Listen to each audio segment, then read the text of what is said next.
So the function given is e to the x over 1 minus e to the x. For part A, we have to find the horizontal and vertical asymptotes of this function. I'm going to start off by finding the vertical asymptotes.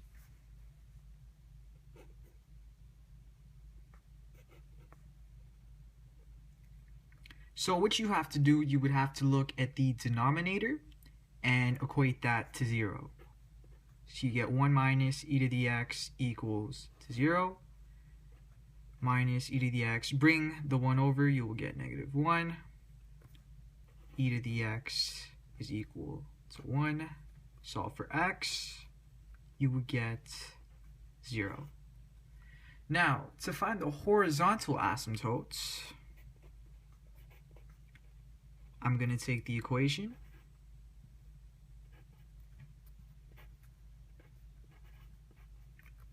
and I have to multiply this by a factor of 1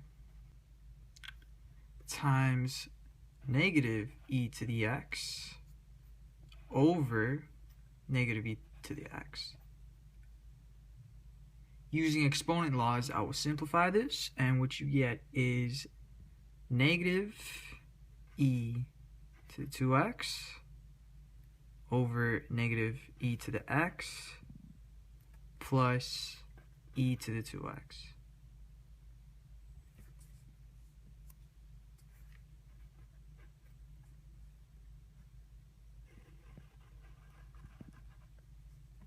Now I'm going to take the limit as x approaches positive and negative infinity. So this will be limit as x approaches negative infinity,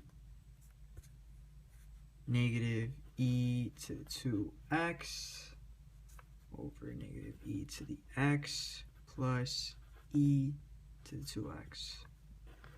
That will give us a value of 0.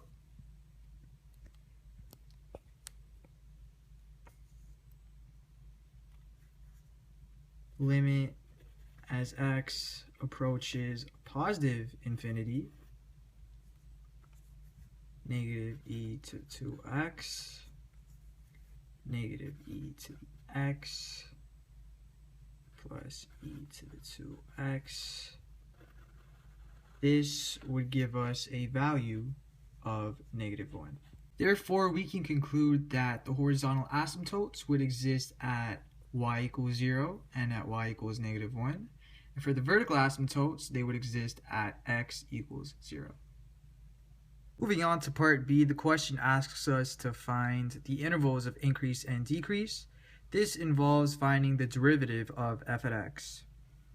So f prime at x would equal 2 e to the x followed by 1 minus e to the x minus, I'm using the quotient rule in this case, negative e to the x followed by e to the x over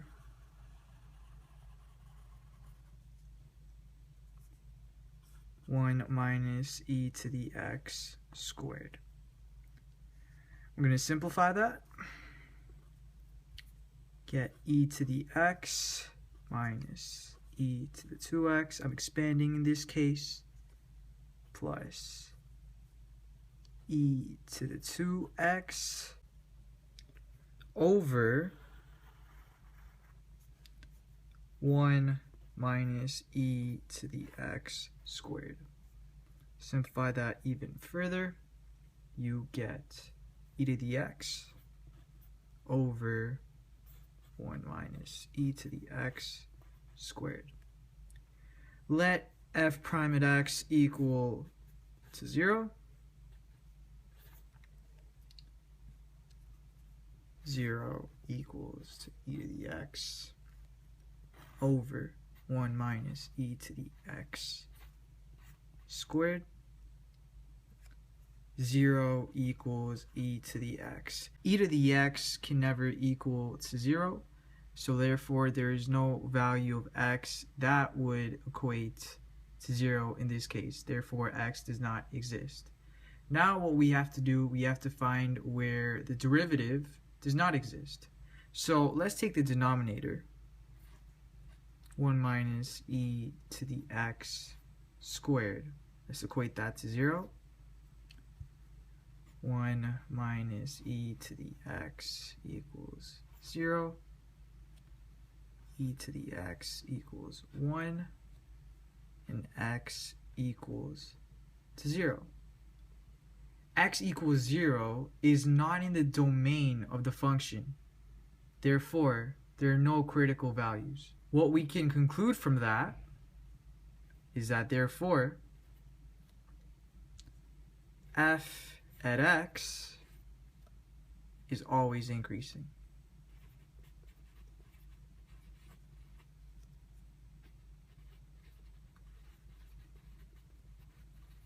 Part C is asking us to find the local maximum and minimum values, but because f at x is always increasing, there are no maximum or minimum values that exist.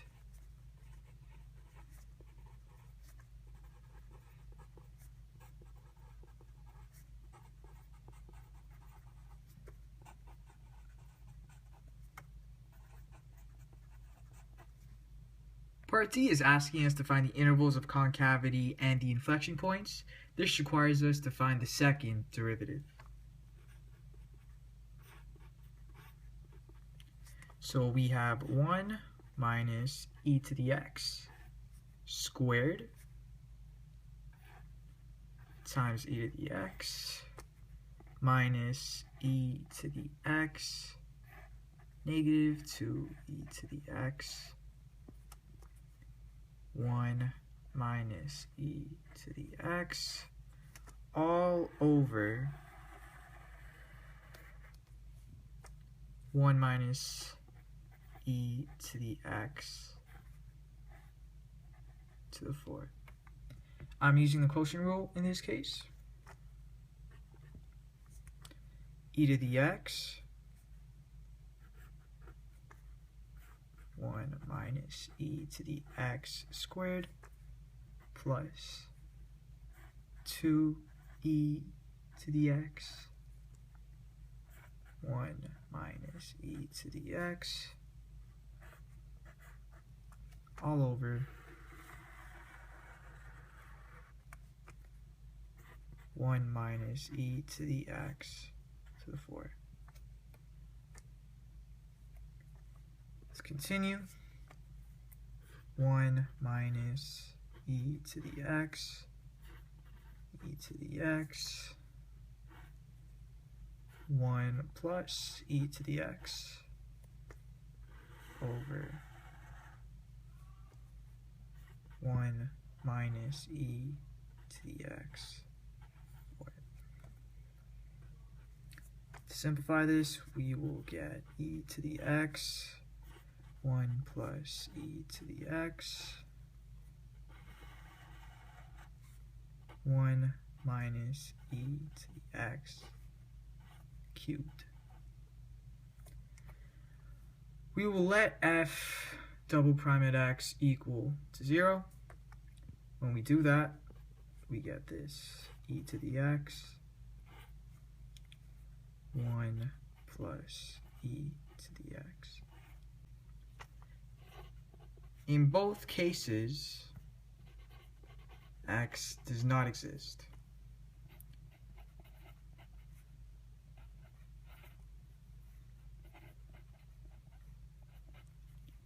Therefore, it does not exist. But where does f double prime at x not exist? Let's find out. 1 minus e to the x cubed equals 0. 1 minus e to the x equals 0, taking the cube root of both sides.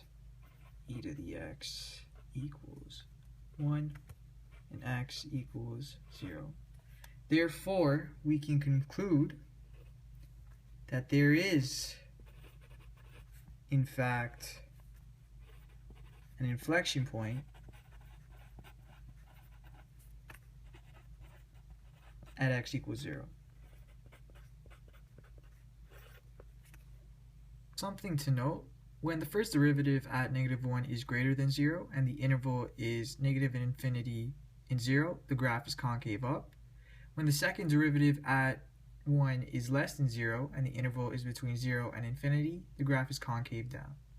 So for part E, we are asked to sketch the function based on the information that we've come up with from parts A to D. Just to reiterate, we have a horizontal asymptote at y equals 0, another horizontal asymptote at y equals -1, a vertical asymptote at x equals 0. The function is always increasing, which means there are no maximum or minimum values. Something to note, f at x on the interval -infinity to 0 will always be positive, which means it will never touch this horizontal asymptote at y equals -1. It is concave up from the interval -infinity to 0, which looks something like this.